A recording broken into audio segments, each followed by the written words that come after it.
Nós somos do podcast Pod Ideia. Eu sou Juliana Arari, essa é a Mara Tarsai. Oi, boa tarde. Esse é o Marco Antônio e esse é o Gustavo Correia. Oi. Nós somos da turma B do segundo ano do ensino médio de Santo Agostinho. Vamos começar falando sobre quais são os principais eventos e processos históricos que contribuem para a formação do território e da identidade nacional brasileira. Bom, para falar de Brasil, a gente não pode esquecer de falar dos africanos escravizados que aqui no nosso território residiam. Em 1500, o território brasileiro foi descoberto, entre aspas, né? E a partir daí, esses africanos tiveram as práticas deles, as culturas, suas tradições, suas religiões vetadas e impedidas de serem praticadas pelos portugueses. Essa vetação, esse banimento dessas práticas pelos portugueses era uma forma de não deixar com que esses africanos escravizados se impusessem aqui no território, não deixassem nada para o futuro, sabe? Não deixassem nenhum resquício de sua cultura e tradição do nosso território. Além disso, também tem o povo indígena, um povo obviamente muito importante para a nossa cultura e tradição, porque eles já aqui residiam, também foram escravizados pelos portugueses. E, por exemplo, uma cultura muito usada por nós no nosso dia a dia, que os indígenas utilizavam, é a cultura de tomar muitos banhos por dia, né? Essa cultura não é uma cultura que os europeus têm, mas é uma cultura que os indígenas sempre tiveram em seu cotidiano. E eles não podem começar falando de Brasil sem citar esses dois povos. Não pode, falar de Brasil sem falar, da nossa cultura, que é muito grande, muito bonita. E então a gente tem na arte a música, principalmente, que a gente tem o funk, a gente tem o samba, a gente tem o MPB, que são estilos musicais que são ouvidos, pela nossa população. A gente tem a principal festa, que é o carnaval, que é quando os pobres são exaltados, quando os pobres eles ficam um dia meio que acima dos ricos, entre muitas aspas. Eles vestem, máscaras nessa noite. E a gente também tem a nossa culinária, que ela é muito vasta, ela é muito conhecida, por diversos países. E no Nordeste brasileiro a gente tem o tacacá, a gente tem o acarajé, a gente tem a cocada, a gente tem a moqueca baiana. Aqui no Rio a gente tem a famosa feijoada, que muita gente conhece. E das manifestações populares, a gente tem a festa junina, a gente tem o folclore, a gente tem danças típicas, por exemplo, a capoeira, que é uma dança e uma luta. Então, é isso. Bom, a moradia também é um direito fundamental do nosso país, mas a gente sabe que ela muitas vezes não é seguida. Os próprios moradores de rua eles estão sendo isentos desse direito. Não é culpa deles estar morando na rua, O Estado deveria, de uma maneira, arrumar uma forma deles terem moradia, E eles são muitas vezes marginalizados, sofrem preconceitos, são taxados como loucos, como ladrões, mas na verdade eles só estão sendo isentos de um direito que o Estado não está proporcionando para eles, Mas o problema também não é só não ter a moradia, o problema também é ter a moradia e não ter o acesso aos recursos que vêm junto com a moradia, como por exemplo o saneamento básico. A gente sabe que muitas favelas, muitos locais não têm o saneamento básico adequado, e até o próprio saneamento básico ele não influencia só esses locais que sofrem da falta dele, ele também influencia outros locais, porque esses dejetos, esse esgoto, ele é jogado no rio, e esse rio vai desaguar em outro local, e esse outro local também vai ser influenciado por esse esgoto, de forma ruim. Outro problema também que a gente vê em muitos lugares, na favela obviamente também, é a segurança. Muitos casos que a gente vê no noticiário todos os dias de bala perdida, de pessoas mortas, jovens, idosos, crianças, que não têm a mínima segurança para estar vivendo dentro daquele local, A gente também pode citar o tráfico, a milícia, que fazem tortura, cobram impostos que não deveriam ser cobrados, E é culpa do governo, porque o governo não conseguiu chegar lá e essas outras organizações puderam entrar e tomar conta dos locais. Outro ponto também da moradia é a falta de estrutura desses locais, da favela, por exemplo. As casas são construídas em morros, então o risco delas desabarem por conta da erosão é muito grande. Então as pessoas também, além de estarem sofrendo com um problema de saneamento básico da segurança, também sofrem com o medo todo dia de terem suas casas desabadas repentinamente. Outro ponto também que a gente tem que citar, que é um direito fundamental do nosso país, é a liberdade de expressão.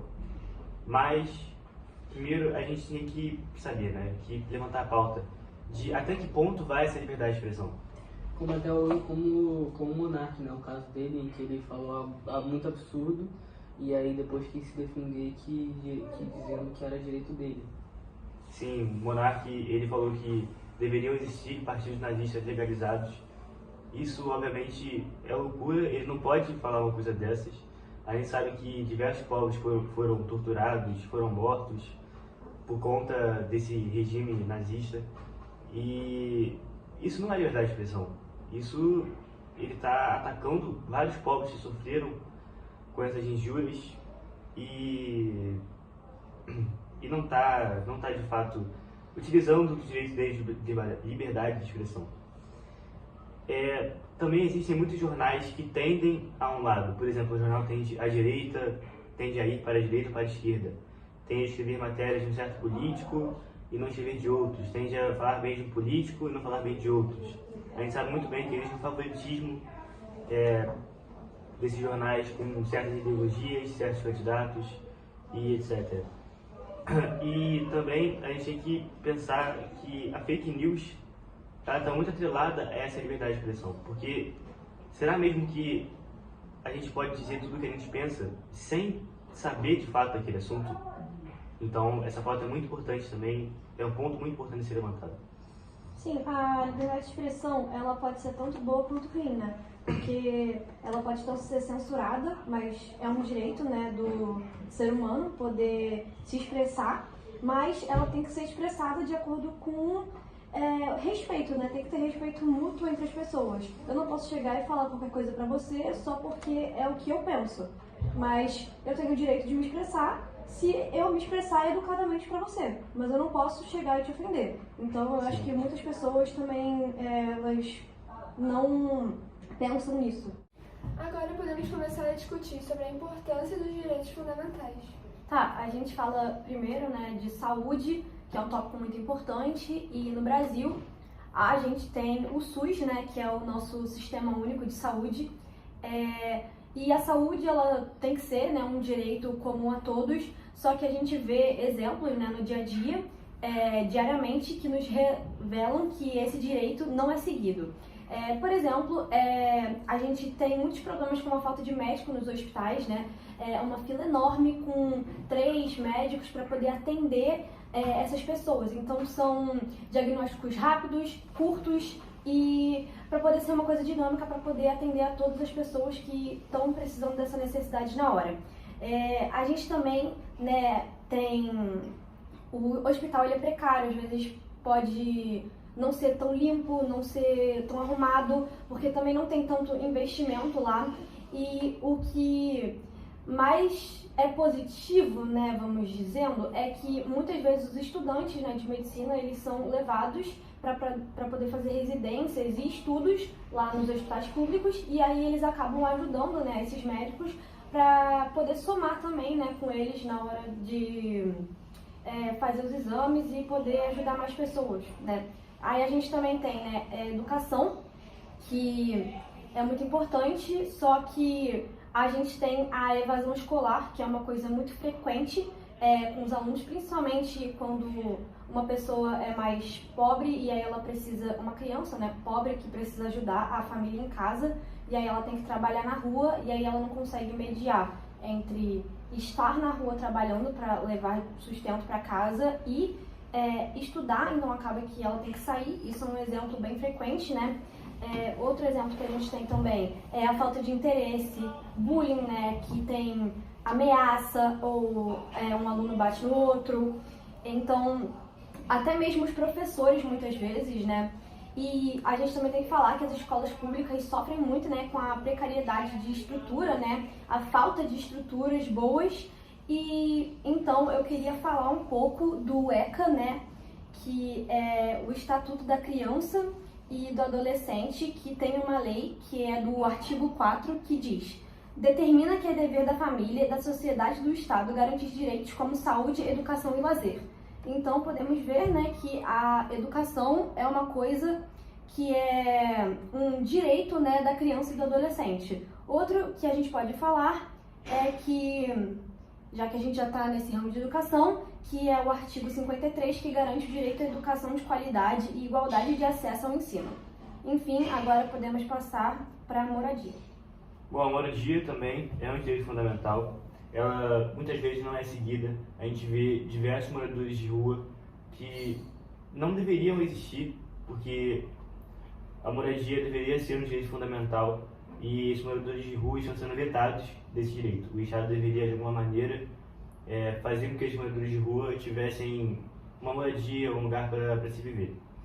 E muitas vezes ainda esses moradores de rua são marginalizados, tidos como criminosos, asquerosos, sendo que eles só estão sendo vetados de uma coisa que o próprio Estado deveria estar disponibilizando a eles. Mas não ter uma moradia não é o único problema. Tem pessoas que também têm uma moradia, mas sofrem com diversos problemas. Por exemplo, as favelas, elas têm um grave problema de segurança e a gente vê direto no noticiário pessoas sendo acometidas por balas perdidas. Essas favelas também, e outros locais, né, não têm saneamento básico.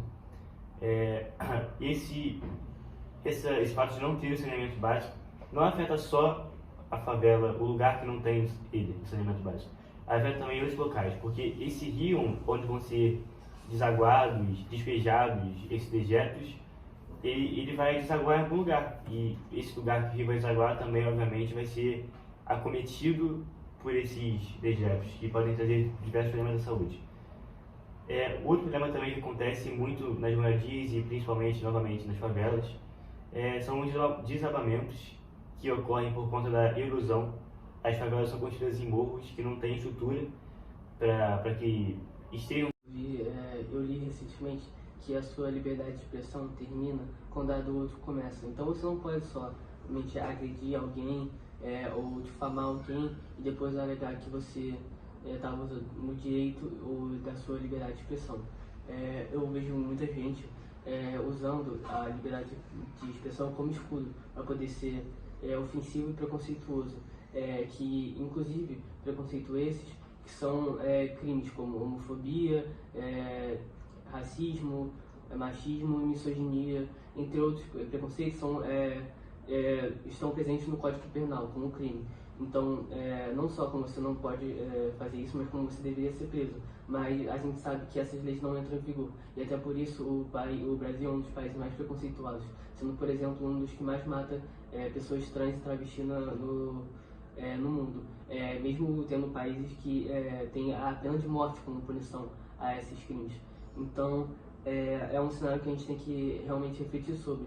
Não só como as pessoas trans e a comunidade LGBT, mas também como as pessoas negras da comunidade negra, que sofreram e sofrem muito ao longo da história e do presente. Muitas coisas da escravidão, não só da escravidão, refletem até hoje. Como, por exemplo, depois da escravidão, quando o Brasil incentivou a imigração de pessoas vindas da Europa para oferecer o salário, porque elas não queriam oferecer salário às pessoas que vieram, às pessoas escravas. Então, durante um longo período, as pessoas negras foram negligenciadas pela sociedade, e isso traz reflexos até hoje. Por isso a existência de cotas, entre outras políticas para fazer com que as pessoas se sintam mais seguras e que a gente possa ter uma sociedade mais igualitária. Tá, só um adendo. A gente também tem, né, o Estatuto de Pessoas com Deficiência, que é um estatuto para falar, né, sobre uma lei brasileira de inclusão, né, que busca garantir os direitos de acessibilidade, né, para essas pessoas. E eu queria dar um adendo, né, para mostrar que, como todo mundo é igual perante a lei, pessoas com deficiência também. Então, temos o artigo 28, que garante acesso à educação inclusiva com adaptações e apoio especializado, e o artigo 46, que determina que locais públicos e privados devem ser acessíveis, onde muitos lugares, né, não tem rampa de acesso, não tem elevadores, e essas pessoas não conseguem se locomover, frequentar lugares públicos e muitas vezes ficam nas suas próprias casas porque não conseguem sair, porque sabem que não vão ter a acessibilidade para poder ir para um lugar. Então, a gente também não pode deixar, né, de falar dessa comunidade, né, das pessoas com deficiência, sejam visuais, sejam motoras, enfim, é isso. A gente pode citar o caso do George Floyd, que se todos são iguais perante a lei, porque ele ficou sendo enforcado por um tempão por um policial, sendo que ele não tinha feito nada, nenhum crime ele cometeu, né? Por que ele ficou sendo enforcado por esse tempo todo? Sim, isso gerou uma série de protestos lá nos Estados Unidos e em todo o mundo, sobre a comunidade afrodescendente se manifestando e chamando atenção para esses problemas como a violência policial e a marginalização da cultura negra. Vários mídias e produtos artísticos falando sobre isso, sejam danças que vêm do continente africano, sejam músicas que falam sobre a vivência negra, ou mesmo filmes que retratam sobre o dia a dia dessas pessoas, que infelizmente ainda sofrem muito atualmente. Sim, porque independente da classe social, cor de pele, dinheiro, as pessoas têm que ser respeitadas. E a gente também pode falar, né, da intolerância religiosa, que existe muito no Brasil. O Brasil é um país, né, que tem uma diversas religiões, né, e é um país laico, ou seja, todo mundo pode utilizar as suas próprias religiões. Enfim, só que tem muitos casos. Vou citar os de matriz africana, que no Brasil é um dos casos que mais sofre preconceito por outras religiões, principalmente o catolicismo, o evangelismo. Então, esse tipo de gente vai até os locais de prática, como os terreiros, né, da Umbanda, e destroem, né, as estátuas, destroem as oferendas, para poder mostrar que essa religião é errada, ou falam muito também macumba, satanás, e todos esses termos são errados, né? Porque diminui a crença de outra pessoa, sendo que ela só está querendo propagar a fé. E não tem nada de errado em propagar a fé, até porque Deus próprio ensina que amar o próximo como a si mesmo. E esse tipo de gente muitas vezes não faz isso, né? Porque destrói e entristece, né, o povo, principalmente dessas religiões. Sim, o povo confunde muito proliferar a fé com atacar as outras. Sim. Outro ponto importante é saber sobre as diferentes camadas sociais, estruturas de poder e desigualdades que caracterizam a sociedade brasileira. A sociedade brasileira, né, ela é marcada por grandes desigualdades sociais que são refletidas na divisão entre as classes. Então, a elite econômica, ela detém a maior parte da riqueza e influência política do país, enquanto as classes médias e baixas, elas enfrentam dificuldades no acesso à educação, saúde, oportunidades, moradia e várias outras coisas. Então, o poder, ele basicamente se concentra em grupos privilegiados, perpetuando a exclusão social, né? Que a gente pode ver a exclusão social bem presente no Brasil e em muitos lugares do mundo, né? Não só no Brasil. Então, apesar dos avanços, né, das políticas públicas, a desigualdade de renda, o racismo estrutural e a falta de mobilidade social ainda são desafios para uma sociedade mais justa. Agora passando para avanços e desafios no combate à discriminação e à luta por inclusão social. Bom, os desafios são, na maior parte, estruturais, ideológicos, né? É muito difícil você ver uma pessoa preta em um cargo um cargo político, ou uma outra pessoa, uma mulher, sendo presidente. A gente teve até recentemente o caso da Dilma, mas raramente a gente vê casos como esse. Porém, apesar disso, o governo tem implementado leis que buscam consertar esses erros históricos do nosso passado. A primeira lei que eu vou citar aqui é a lei de cotas. A segunda lei é a lei contra a homofobia. A gente também tem a lei contra racismo. E todas essas leis buscam realmente corrigir os erros históricos que o nosso país cometia. É isso, essa foi a edição do Pod Ideia. Espero que tenham gostado. Eu quero agradecer pelos nossos participantes, Laura Tarsai, Marco Antônio e Gustavo, e espero que tenham gostado.